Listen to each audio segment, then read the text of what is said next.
Hello everyone, welcome back to my channel. মই জাহ্নবী আৰু মোৰ চেনেলৰ আন এটা ভিডিঅ'লৈ সকলোকে স্বাগতম জনাইছো আৰু আগৰ ভিডিঅ'টোৰ সৈতে আপোনালোকে চাগে গম পালে মই বেংগলোৰৰ পৰা অসমলৈ আহিলো ঘৰলৈ আহিছো কিছু দিনৰ কাৰণে আৰু যোৱা এসপ্তাহ ধৰি মই একো ব্লগ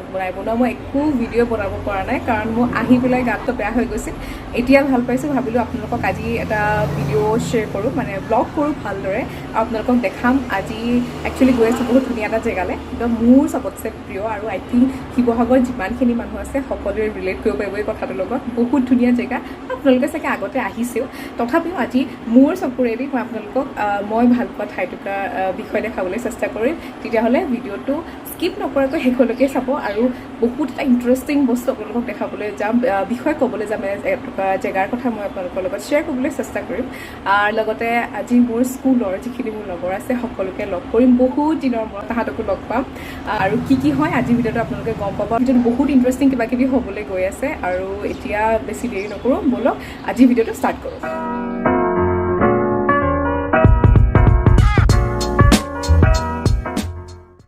এতিয়া মই আহি পালোহি জয়সাগৰ পুখুৰীৰ উত্তৰ পশ্চিম কোণত থকা স্বৰ্গদেউ ৰুদ্ৰসিংহদেৱৰ উদ্যানত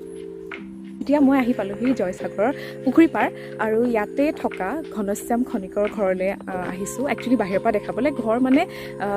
স্বৰ্গদেউ ৰুদ্ৰসিংহই তেওঁৰ নামতে এই ঘৰটো বনাইছিলে আৰু ঘনশ্যাম খনিকৰে জয়সাগৰ লোকেলিটিত যিমানখিনি পুৰণা কীৰ্তিচিহ্ন আছিলে সেইখিনি তেওঁ সাজিছিলে তেওঁ আৰ্কিটেক্ট আছিলে এই জেগাখিনি আৰু সেইকাৰণে স্বৰ্গদেউ ৰুদ্ৰসিংহই ইয়াত তেওঁৰ নামতে এটা ঘৰ বনাইছিলে আৰু মই আপোনালোকক ইয়াৰ আৰ্কিটেক্সাৰটো দেখাবলৈ চেষ্টা কৰিম লগতে জানিব পৰা মতে ইয়াত যিটো ঘৰ বনাই থোৱা আছে সেইটো ইছলামিক ধৰ্মৰ আৰ্কিটেক্সাৰৰ ওপৰত অনুসৰি তেওঁলোকে বনাই থোৱা আছে ব'লক মই এবাৰ আপোনালোকক এই বাহিৰৰ পৰাই দেখাই দিম যিহেতু ভিতৰৰ পৰাতো আমি চাব নোৱাৰোঁ কিন্তু বাহিৰৰ পৰা দেখাম কেনেকুৱা ধৰণৰ আৰ্কিটেক্সাৰ ব্যৱহাৰ কৰি তেওঁলোকে বনাইছিলে ঘৰটো তাৰ মই আপোনালোকক দেখাই দিম এয়া হৈছে ঘনশ্যাম খনিকৰদেৱৰ ঘৰটো বাহিৰৰ পৰা দেখিবলৈ এনেধৰণৰ আৰু ঘনশ্যাম ঘৰ বুলি যদিও কোৱা হয় বিশেষকৈ ঘনশ্যাম মন্দিৰ বা ঘনশ্যাম দৌল হিচাপেহে ই জনাজাত আৰু এই ঘনশ্যাম মন্দিৰ নামটো যে আহিছে সেই নামটো বিশেষকৈ যিজন শিল্পীয়ে নিজৰ শিল্পকলাৰে শিৱসাগৰত থকা ৰংঘৰকে ধৰি আহোম ৰজাদিনীয়া বিভিন্ন কীৰ্তিচিহ্নসমূহ নিৰ্মাণ কৰি উলিয়াইছিল তেখেতৰ নামতে বনাইছিল এই ঘৰটো আৰু ঘনশ্যাম খনিকৰদেৱ আছিল এগৰাকী ইছলাম ধৰ্মীৰ লোক তেখেতৰ সম্পূৰ্ণ নাম আছিল ঘনশ্যাম উদ্দিন তেওঁক স্বৰ্গদেউ ৰুদ্ৰসিংহদেৱে আনিছিল কোচবিহাৰৰ পৰা আৰু তেওঁ এই ঘৰটো ইছলাম ধৰ্মীয় আৰ্কিটেক্সাৰ অনুসৰি বনোৱা আছে যদিও ঘৰটোৰ কিন্তু ৱালত হিন্দু ধৰ্মৰ মঠ মন্দিৰৰ ধুনীয়া চিহ্ন খোদিত কৰা আছে আৰু এয়া হৈছে ঘনশ্যাম খনিকৰদেৱৰ ঘৰটো ধুনীয়া হৈ আছে কিন্তু অলপ চোৱা চিতা কৰাৰ প্ৰয়োজন অসম চৰকাৰে এইখিনি চোৱা চিতা কৰি সংগ্ৰহ কৰিব বুলি আশা কৰিলোঁ কাৰণ আমাৰ আহিবলগীয়া জেনেৰেশ্যনটো যাতে এইখিনি কীৰ্তিচিহ্নসমূহ দেখা পায় লগতে অসমৰ হিষ্ট্ৰীৰ বিষয়েও যাতে তেওঁলোকে জানিব পাৰে লগতে চাব পাৰে সেয়েহে আশাবাদী আমি অসম চৰকাৰে এইখিনি কীৰ্তিচিহ্ন ভালদৰে সংগ্ৰহ কৰিব লগতে বাহিৰৰ পৰা মই দেখাবলৈ চেষ্টা কৰিছোঁ যিহেতু বিশেষভাৱে ভিতৰত একো নাছিলে আৰু যাব পৰাও সুবিধা নাই সেয়েহে মই আপোনালোকক এনেদৰে বাহিৰৰ পৰা এবাৰ দেখাই দিছোঁ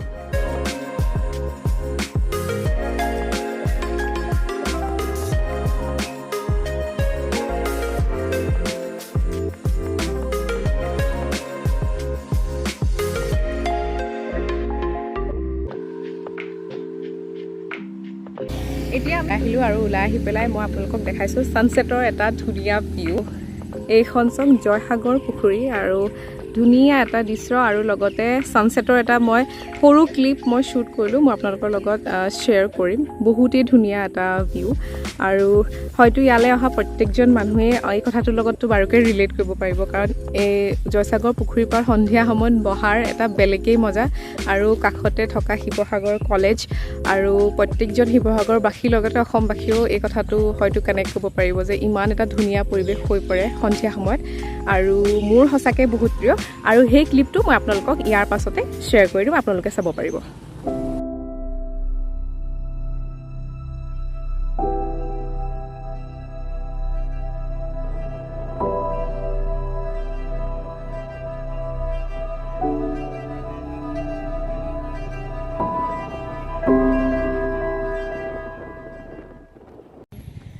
এতিয়া আমি আহিলোঁ জয়সাগৰ হেৰিটেজলৈ যিমানখিনি আগতে আপোনালোকক অলৰেডি মই ক্লিপখিনি দেখালোঁ আৰু এতিয়া মই দেখাম মোৰ চাইল্ডহুড ফ্ৰেণ্ডছ ইয়াতে বহি আছে এইফালে আছে পাঞ্চৰিকা আমি মৰমতে মাতো পা আৰু এইফালে আছে দীক্ষা হেল্ল' আৰু আমি মৰমতে মাতো চাও চাও আৰু আমাৰ বহুত সময় হ'ল মানে 20 বছৰমানটো হৈ গ'ল ফ্ৰেণ্ডশ্বিপৰ আমি সৰু পাই আমি একেলগে ডাঙৰ হোৱা তাৰপাছত খালি কলেজবিলাক ডিফাৰেণ্ট মানে আমি চব বেলেগ বেলেগ জেগালৈ গুচি গ'লোঁ কিন্তু এতিয়াও আমাৰ একেই আছে বন্ধুত্ব আৰু সদায় এনেকৈ থাকিব বুলি আশা কৰিলোঁ আৰু লগৰ আহি আছে প্ৰথমতে আমি তিনিজনীয়ে পালোহি আৰু আন্ধাৰ হৈছে কাৰণে মই ভালদৰে আপোনালোকক ভিডিঅ'বোৰ দেখাব পৰা নাই কিন্তু এইফালে লাইট দি দিছে মোক লাইট দেখাই আছে এইফালে দীক্ষাই লাইট দেখাই আছে আৰু বাকীখিনি মই আপোনালোকক লাহে লাহে দেখাই যাম এতিয়া ব'লক মই আপোনালোকক জয়সাগৰ হেৰিটেজখন এবাৰ ভালদৰে দেখাই দিওঁ আৰু সন্ধিয়া হৈ অহাৰ লগে লগে যেতিয়া লাইটখিনি জ্বলাই দিয়ে ইমান দেখিবলৈ ধুনীয়া হৈ পৰে নহয় আহিব এবাৰ মনটো বহুত ভাল লাগিব কাৰণ পুখুৰী পাৰ আৰু পুখুৰী পাৰৰ বতাহজাকৰ মজাই বেলেগ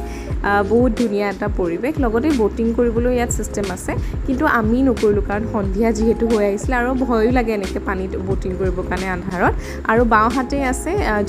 শিৱসাগৰ কলেজ আৰু এবাৰ ভালদৰে মই আপোনালোকক দেখাই দিছোঁ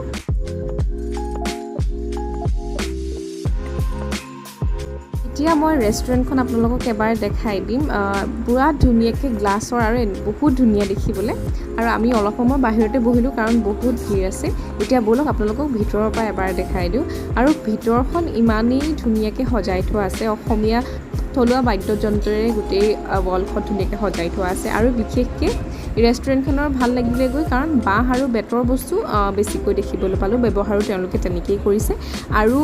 বাঁহীৰ বিভিন্ন ধৰণৰ কৃতি দেখিবলৈ পালোঁ লগতে খোল তাল নেগেৰা সকলোবোৰ বৰ ধুনীয়া বহুত দিনৰ মূৰত স্কুলৰ লগৰখিনি লগ পাই সঁচাকৈ বহুত ভাল লাগিলে আৰু এতিয়া মই এজনকৈ আপোনালোকক চিনাকি কৰাই দিম আৰু প্ৰথমতে এইটো হৈছে মানস আৰু তাৰপাছত দীপাংকৰ চিন্ময় আৰু এইফালে আছে তপন আৰু এইফালে আছে প্ৰিয়াংকু তাৰপাছত মই দেখাইছোঁ এইজনী দীক্ষা মই অথতে আপোনালোকৰ লগত চিনাকি কৰাই দিলোঁ আৰু তাৰপাছত হৈছে পাঞ্চৰিকা আৰু এইজনী মোৰ বহুত ভাগৰত অৱস্থা বেয়া তাৰপাছত এইটো কলটো আৰু একচুৱেলি মই লগৰটোক ফোনটো দি থৈছিলোঁ আৰু এইফালে হৈছে যোনে কেমেৰা ধৰিছিলে সুজিত আৰু এনেকৈ এটা আমি ফূৰ্তি ফাৰ্তা কৰি এটা ধুনীয়া সন্ধিয়া স্পেণ্ড কৰিলোঁ বহুত ভাল লাগিলে সকলোবোৰ আহিব পৰা নাছিল ত্ৰিদিশা সংগীতা আমি বহুত মিছ কৰিলোঁ সঁচাকৈ তহঁতক আৰু এইফালে আহি পালে ৰিয়াজ আহি এতিয়া ঘৰ পালোহি আৰু এয়া আছিল আজিৰ ভিডিঅ'টো এটা ধুনীয়া সন্ধিয়া স্পেণ্ড কৰিলোঁ মোৰ স্কুলৰ ফ্ৰেণ্ডছখিনিৰ লগত আৰু ৰংঘৰ কোনে বনাইছিল ৰংঘৰ বনোৱা খৰ্ণিকৰজনৰ ঘৰ ক'ত এইখিনি ডিটেইলছো মই আপোনালোকক এই ভিডিঅ'টোৰ জৰিয়তে দিবলৈ চেষ্টা কৰিলোঁ আশা কৰিছোঁ আপোনালোকে ভিডিঅ'টো চাই ভাল পালে আৰু যদিহে ভাল পালে তেতিয়াহ'লেতো জানেই লাইক শ্বেয়াৰ আৰু ছাবস্ক্ৰাইব কৰিবলৈ নাপাহৰিব আৰু যদি আপুনি নতুন ভিউৱাৰ প্ৰথমবাৰৰ বাবে মোৰ চেনেলটো ভিজিট কৰিছে তেতিয়াহ'লে ছাবস্ক্ৰাইব কৰি থৈ যাব যাতে আহিবলগীয়া সকলো ভিডিঅ'ৰ ন'টিফিকেশ্যন আপোনালোকে সোনকালে আপোনাৰ ফোনত পাই যায় তেতিয়ালৈকে সকলো সুস্থ আৰু সুখী হৈ থাকক